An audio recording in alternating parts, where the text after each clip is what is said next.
Hey YouTubers, we have reached one of the most critical and difficult parts of this weaving project. So I want you to watch carefully what I'm going to do for the next couple of minutes. I'm going to move the camera down so you can see the weaving, and we'll get going with this.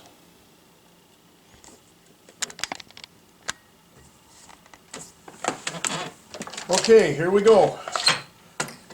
We're weaving tabby or plain weave only. And you can see that the thread got wound up and tangled. That's not supposed to happen, but we fix it. So we just do a couple more shots of tabby.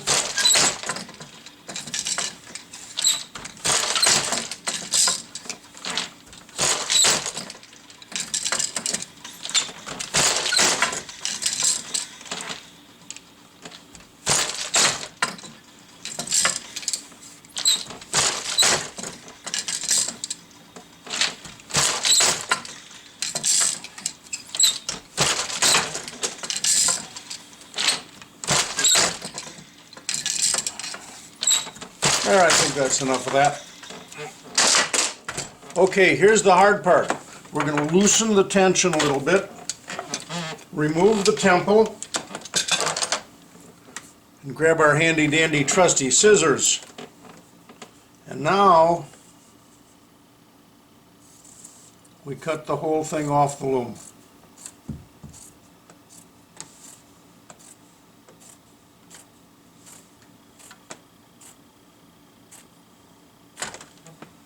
Done. With that part at least.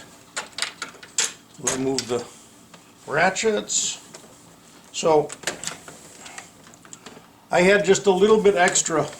I didn't want to make the cedar chest cover too overly long, so I put in a batch of tabby right there, and then I just added this little piece as an extra sampler for showing what it looks like. But what I did here, well, you can see the pattern here, right?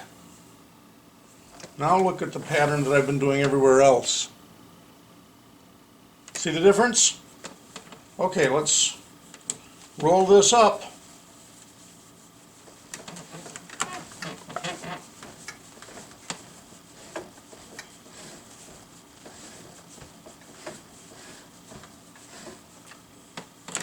And the next bit of performing surgery on our cloth is to cut the other end off.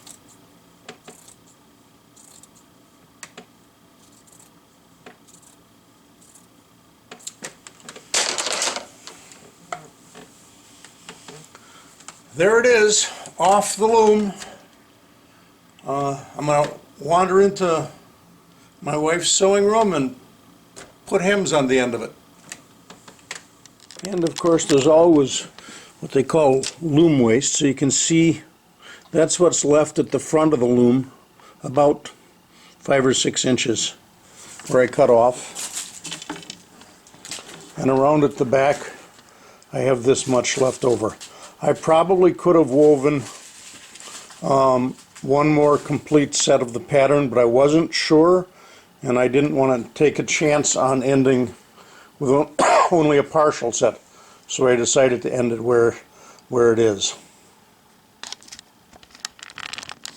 I just couldn't resist taking a look at it before going in and putting the hem on it, so I had to unroll it on the living room floor and take a look at the whole piece. So the little bit at the end here is my little extra something or other. I don't know what it's going to be used for, and at this point I don't particularly care. But the main part of this project, which will be the cover for the cedar chest, you can see about what size it is by, I have an inspector. Sassy. she's got to check everything out. Anyways, it's 24 inches wide by about 60.5 inches long. Young lady, you get off there. I'm messing up her floor. So that's what it looks like as a whole. Now I'll go in and put the hems on it, but I thought it would be worth you seeing the whole thing. For those of you who are curious about the colors, I basically used a red or a scarlet at each end, and because I was using 2 threads for my pattern weft, what I did is after the red, I then went to using 1 red thread and 1 navy blue thread for the next set of the pattern, and then just navy blue for most of the rest of it, then back to 1 red and 1 blue for one set of the pattern, and back to just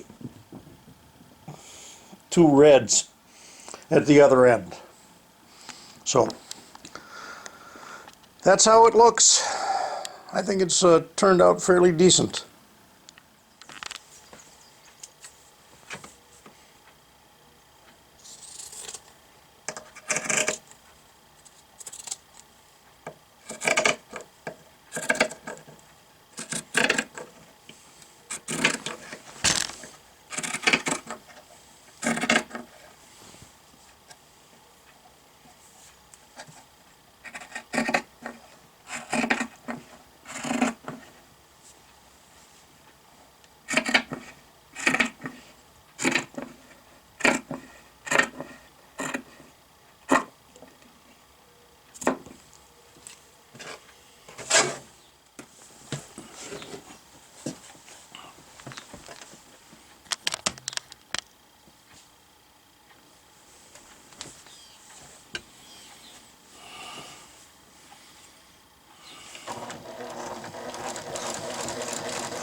Well, YouTubers, I think I'm going to end this 4-part series on the Overshot Cedar Chest cover right in the same place that I started this a while back, with a video in my son's bedroom. But this time I've got the finished piece. I've shown bits of it to you before, and it's kind of hard to show this because it's so huge, but this is it. Like I say, it's huge. So here we are, right back in the bedroom. I'm going to aim the camera down and we're going to put the cover onto the cedar chest.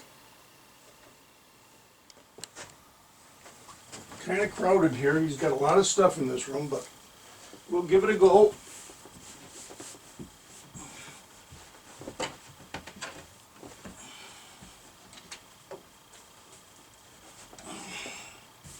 Go this way just a little bit and try straightening it out against the foot of his bed.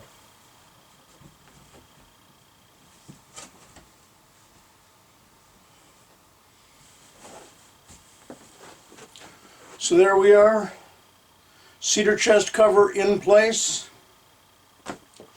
and thus ends this video series. If you like my videos, if you enjoyed this series, I'd very much appreciate you subscribing to my channel. And if you're already a subscriber, thanks a million. I don't have it up high enough. So, thanks for watching this series of videos on cedar chest cover Overshot. Bye-bye.